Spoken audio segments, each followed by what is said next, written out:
Fala galera, tudo bem com vocês? Aqui quem está falando é o Gustavo e hoje eu vou estar ensinando como funciona o padrão de arquitetura de software MVC. Basicamente hoje você vai aprender de maneira simplificada como funciona esse padrão.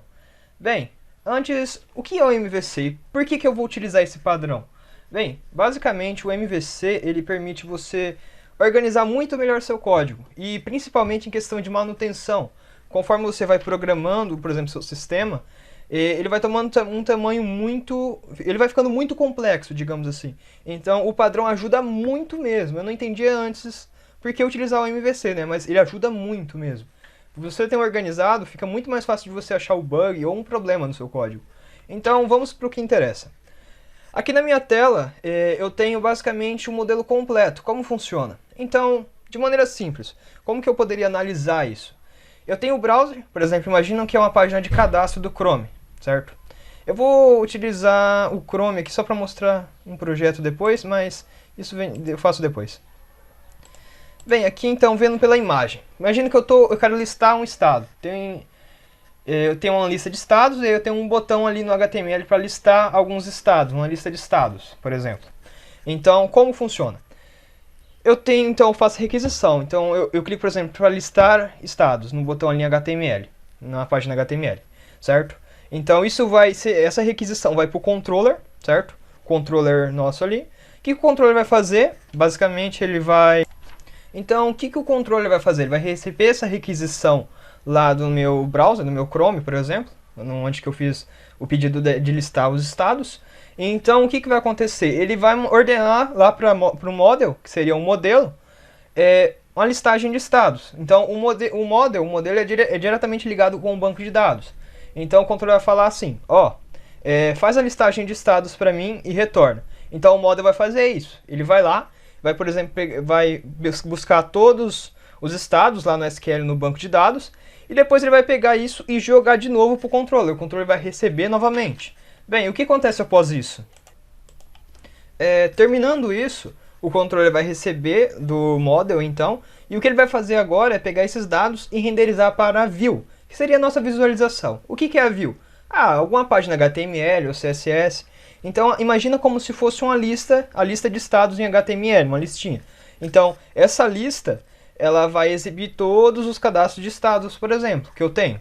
Então, a view vai servir para isso. E a view, por exemplo, ela vai retornar lá para o Chrome, né? Ele vai para o nosso buscador. Então, você vai ter toda a listagem ali certinho.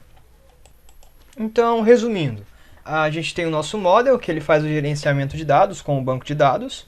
O controller, que ele é o intermediário entre o model e o view. E por último, a view seria a nossa exibição apenas. Agora, para ficar mais claro ainda, eu vou mostrar isso na prática, como funciona. Então, vejam aqui, eu tenho um projeto que eu estou fazendo em Java, é de um sisteminha que eu estou fazendo, é basicamente um e-commerce. Então, o que temos aqui, já executei na verdade, então deixa eu entrar aqui nele, certo? Então, espera aí que ele demora um pouquinho, carregando. Bem, essa aqui é a parte do e-commerce para o cliente, mas eu vou acessar o administrativo para ficar mais claro para vocês, certo? Então, eu estou acessando neste momento o administrativo, certo? Então, como funciona? Eu vou cadastrar um estado, por exemplo. Então, o que eu estou fazendo? Eu quero cadastrar um estado, certo? Então, imagina que eu parei aqui no cadastro de estados. Então, vou cadastrar aqui um estado, deixa eu imaginar aqui, Rio de Janeiro. Só por exemplo mesmo. Então, cadastrei, salvar. Bem, fiz o cadastro. Então, o que aconteceu aqui? Eu estou enviando uma requisição para o controller. Então, eu estou na parte do Chrome aqui da view. Então, eu faço a requisição para o controller. E o controller, basicamente, vai direcionar para o model. Então, por exemplo, eu fiz um cadastro. Então, ele vai lá no model e manda o model executar no código SQL a operação de cadastro. Então, depois disso, vai retornar uma lista. Então, o model retorna esses dados para o controller e o controller vai renderizar esses dados e vai retornar para a view. No caso, eu configurei no controller para retornar uma lista. Então, eu vou exibir aqui a minha lista de estados, por exemplo, certo? Então, aqui é a nossa view. Então, basicamente, esse é o processo, não tem segredo, certo? Na questão, por exemplo, do padrão de projeto no Java, eu vou mostrar aqui para vocês como funciona. Ó, eu tenho várias pastas. Essa pasta com app, eu tenho aqui o arquivo que eu executo, certo? E o meu arquivo que é responsável pelo banco de dados. Aqui eu tenho meus controllers.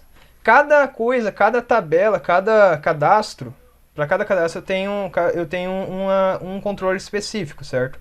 Então fica dentro desse pacote controller. Então eu também tenho os models, que é onde está aí as entidades, por exemplo. Então, por exemplo, um model aqui. Espera que meu computador está bem lento. Então, model. Então eu tenho aqui, por exemplo, os atributos. CPF, no caso aqui é aluno, né? Tem o ID do aluno, nome, CPF, isso, o model tem isso, certo? E o model ele vai fazer a conexão com o banco de dados também. Eu não mostrei o controller para vocês, né? Então eu vou mostrar como que é a parte de visualização. Então eu tenho o controller aqui, então tem todas as operações, por exemplo, de exibir lista, de adicionar, enfim, eu não vou me aprofundar nisso, se vocês quiserem, eu posso até fazer um vídeo explicando passo a passo como funciona cada coisa dessas. Então eu tenho a operação de editar, operação de remover e operação de salvar. É basicamente isso. Então, certo? Controller, eu já vi o model. E agora eu tenho repository. Repository seria uma integração, eu não vou me aprofundar, mas seria uma integração com o model. Ele é que faz a conexão com o banco, na verdade. Mas esquece isso daqui, eu não vou falar no momento. E a nossa view vai estar aqui, ó, na pasta templates, administrativo. Eu organizei, quanto mais organizado você deixar, melhor é. E aqui eu tenho, por exemplo, a view de cidade adicionar, que seria uma tela de cadastro, e cidade list seria uma lista de cidade. Então, no Java aqui, no meu projeto, eu organizo dessa forma, aplicando o padrão MVC. Então, o vídeo basicamente é esse, eu espero que vocês tenham gostado e entendido como funciona. Se gostou, deixa like aqui no vídeo. E obrigado pela sua atenção e até mais. Tchau, tchau.